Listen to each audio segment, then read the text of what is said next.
last video, we looked at the Bear building that was on the south end of the 500 block of Huron Avenue, and we also looked at the Howard Furniture Company, which was its major tenant. On the other end of the block was, of course, the Maccabees building, or later on, the Hotel Algonquin.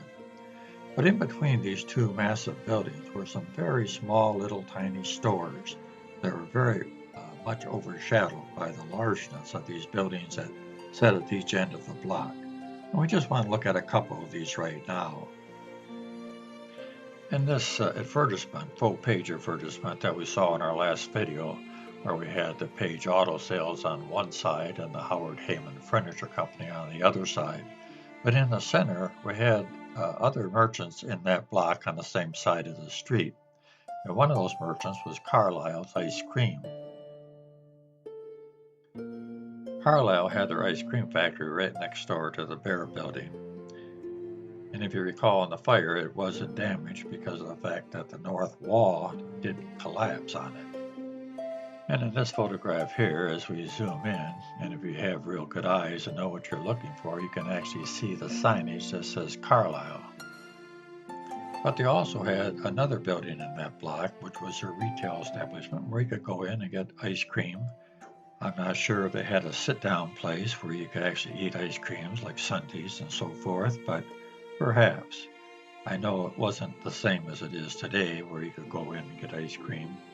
I know my mother said that when she used to go into Babcock Dairy, they used to take a pan from the kitchen and tell them how much ice cream to put in it, and they'd walk back very quickly to their home, which was only a block away, and eat the ice cream. Although you can't see the Carlisle name on this establishment, you can certainly see on the awning where it says ice cream. This was on the opposite end of the block, closer to the Maccabees building than the Bear building. There were a couple other advertisements in this ad as well, merchants in that block. The one just above the Carlisle one was the Algonquin Harbor, which was a restaurant at the Algonquin Hotel. Well, back then it was Algonquin Apartments. The Algonquin Harbor was a place where you could get a Sunday dinner for only 85 cents. And then above that, you can see the St. Clair County real estate brokers. But the one that we want to look at was right above that one, which was the Coffee Ranch. Here you'll find the choicest delicacies selected from 16 of Port Huron's foremost bacon institutions. But it was more than a bakery, it was actually a grocery store. As you can see here, groceries and cold meats. And they gave Carlisle a little run for the money because they also sold ice cream, brick ice cream. And here's an ad for potato salad, and the Coffee Ranch sold the genuine homemade fruitcake, as well as carrot and plum pudding, and some things I don't know what they are below that. And in this ad here, they're reaching out to Mueller employees. Fill your picnic baskets at the Coffee Ranch. Home-baked beans, lyonnaise potatoes, rice pudding, deviled eggs and sandwiches, Gibson baked goods, full line of cold meats and groceries. Yum, I'm getting hungry. As you've been looking at it in the 1920s and 30s, and the Coffee Ranch was, all the way up until about 1940, 42.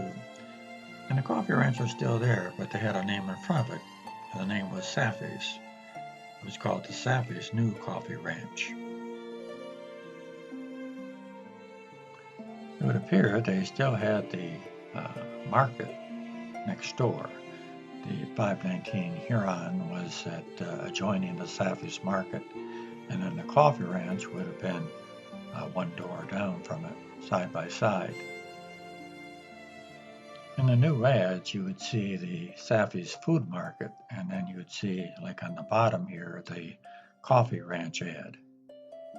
And it says here that the market was self-serve, which was a little bit unusual in those days. The smaller markets took care of you just like you were buying a pair of shoes. I remember going into the small Woofle grocery store on Pine Grove and handing the owner the list my mother gave me, and he'd go around and pick them all out for me, and send me home and put it on her account. Around 1950s, Safi's got rid of the grocery market.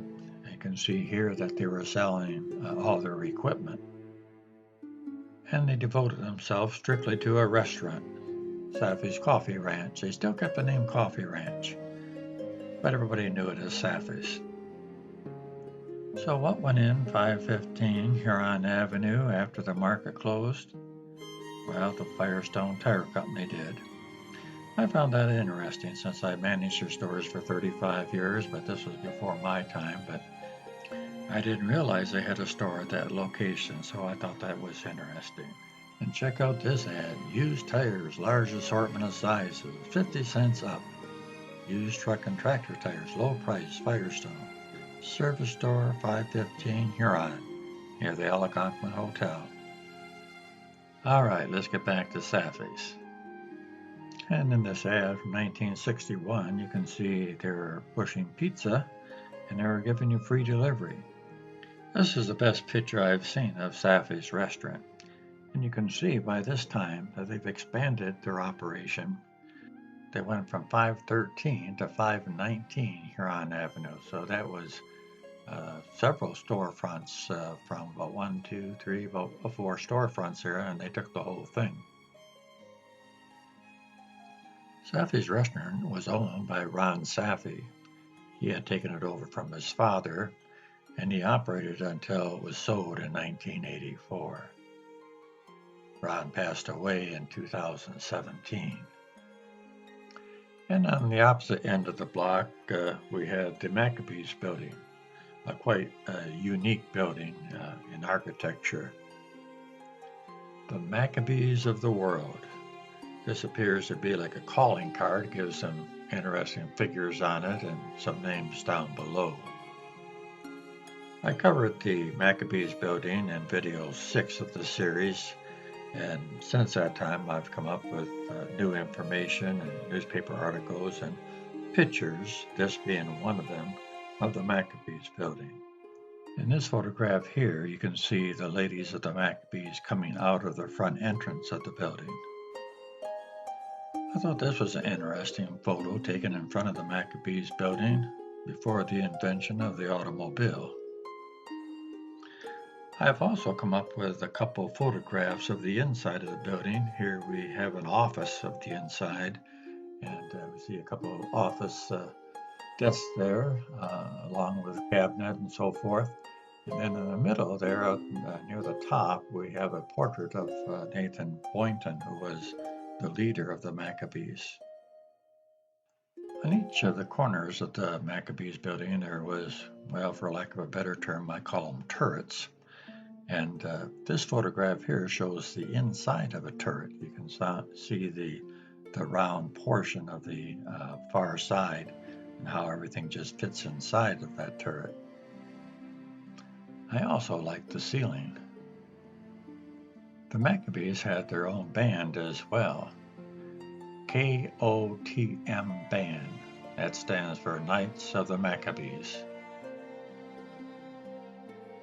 In 1906, after the Maccabees moved to Detroit, the Maccabee building was turned into apartments, the Algonquin apartments.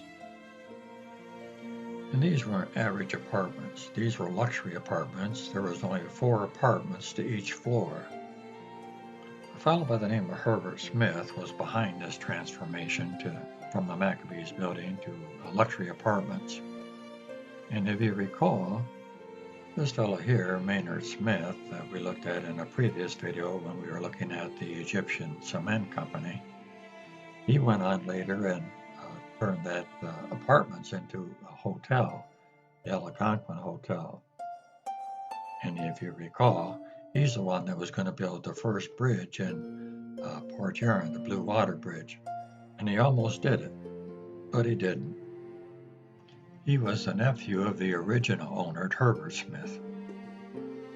This is a postcard they gave away at the Hotel Algonquin, and they did a complete remodel from the apartments. They also cleaned the domes. In this postcard here, you can see they look like the copper that they were, but eventually they Like all copper, dulls down to a dull green, very similar to what the Federal Building went through on their top of their building. I also came across this photograph of a billboard for the Algonquin Hotel, and they would put those in the entrances to the city, probably on M21 and 25. And it says here, rates $1.50. Straight ahead, 1 block north of City Hall on left. And you have to admit, in downtown, the City Hall was pretty hard to miss. This photograph appeared in the Times Herald in 1963. The caption said this: "Start remodeling Hotel Algonquin." Parts of one of Port Huron's landmarks, the domes and turrets of Algonquin Hotel, are being removed in connection with a remodeling project for the hotel. The domes symbolize beehives, a lodge symbol when the building was constructed in 1892. The Knights of the Maccabees moved into the temple April 1, 1893, and remained until 1906. Herbert Smith bought the building and remodeled it into the Algonquin Apartments. The building has been in the Smith family since, now owned by Maynard and Andrew Smith, nephews of Herbert. Sometime before it became the Algonquin Hotel, the large dome was removed. The large dome was very impressive, but very difficult to see from the street. Almost all the photographs you see of this building don't show the center dome. And it was big. It was 50 feet in diameter and set 55 feet off from the fourth floor ceiling. This dome wasn't copper. It was covered with red tile. And underneath the central dome and above the roof will be a row of large windows for the purpose of emitting light to a shaft which extends from the center of the building to the basement floor. And you can see those windows at the base of the dome. They appear to be round, and you can see basically the top half of them. Or they could be oblong with just a curved top and rectangle down below. It's hard to tell. Oh, to be able to go back and take pictures during that time period. And in this photograph here, you can see the workers beginning demolition on one of these domes. And as you can see, without the domes, it no longer looked like the magnificent building it once was. And it was no longer called the Algonquin Hotel, it was called the Algonquin House, and we reverted back to being apartments again. 4 rooms furnished, including linens and maid service, $225 a month. Also single sleeping rooms, and there were quite a few of those. In this photograph here, you can see on the side of the building the signage that says Algonquin House. And then as you scroll down here to the canopy, you'll also see that the hotel is not there anymore. It's been replaced by House, the Algonquin House. And while we're looking at this photograph, it's a pretty good picture of Safi's next door as well. But in 1991, the Algonquin House was going to be shut down. It says this: the Algonquin House, a landmark in Port Huron, for 99 years will be shut down at the end of the month, forcing the eviction of at least 40 residents and 2 businesses.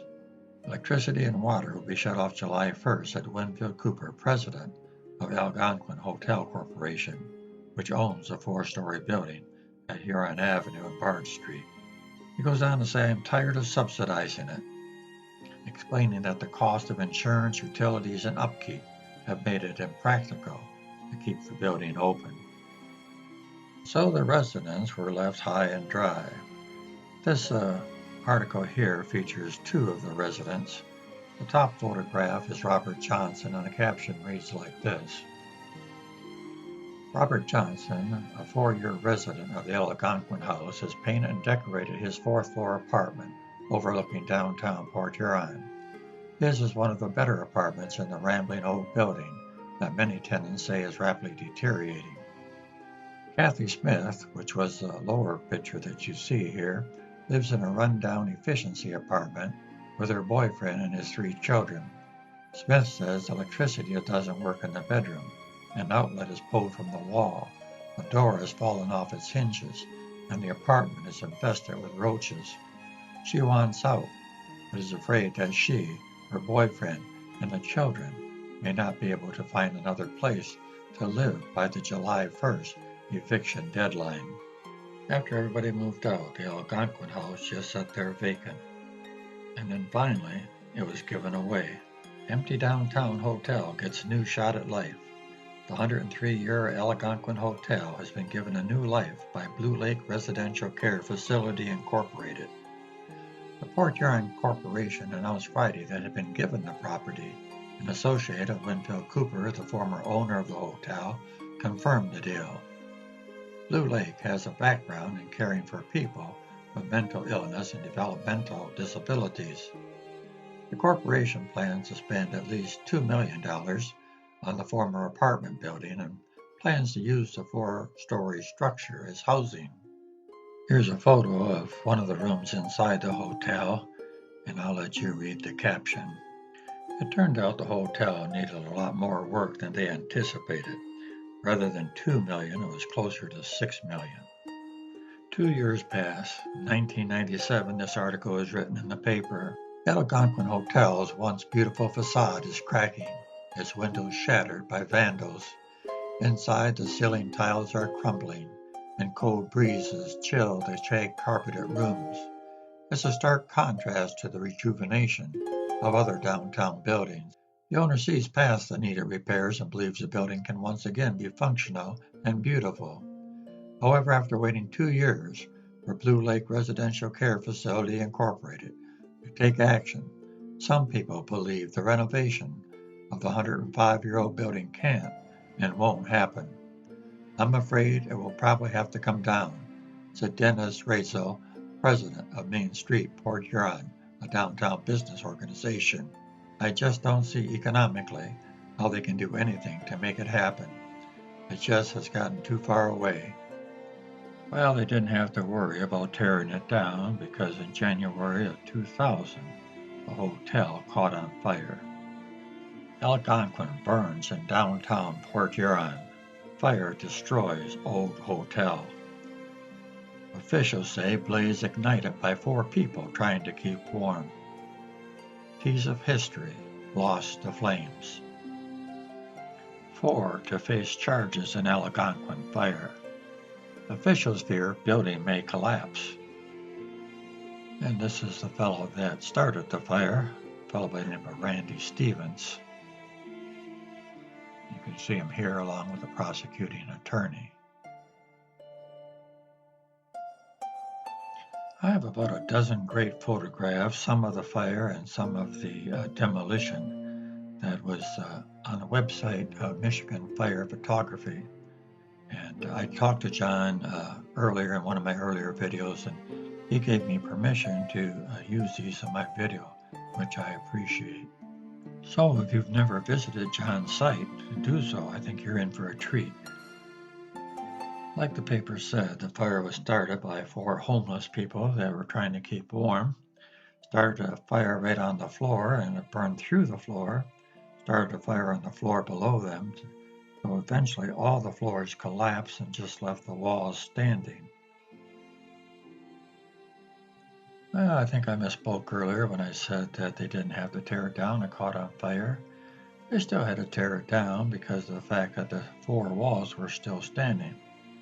They just don't make buildings like they used to. Of course, all the floors collapsed to the first floor, so they had to clean that mess up as well. And this says Algonquin will come down Monday. Fire officials say building is dangerous.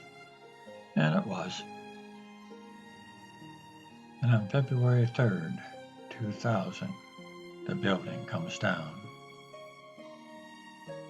And here we have some gawkers and photographers. But I doubt if anyone there knew what a beautiful building this once was. And as we scroll over to our left, we can see part of that beautiful building coming down now. A bite of art. A clamshell bucket nibbles off a chunk of Algonquin's decorative frieze before dropping to the sidewalk. Here are the photographs of the demolition that I told you I had from John's site. I'll let you take a look at them.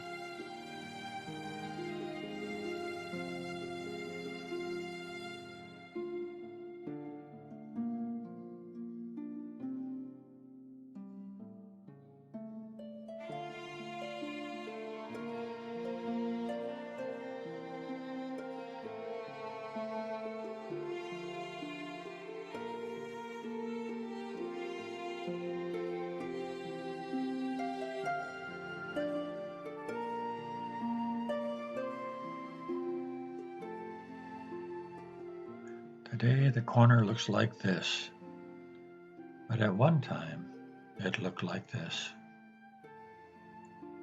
Well, this video ran a little long, about 21 minutes, which is longer than normal, but I wanted to finish it in one video. That way we can go on to something new in our next video, so join me then.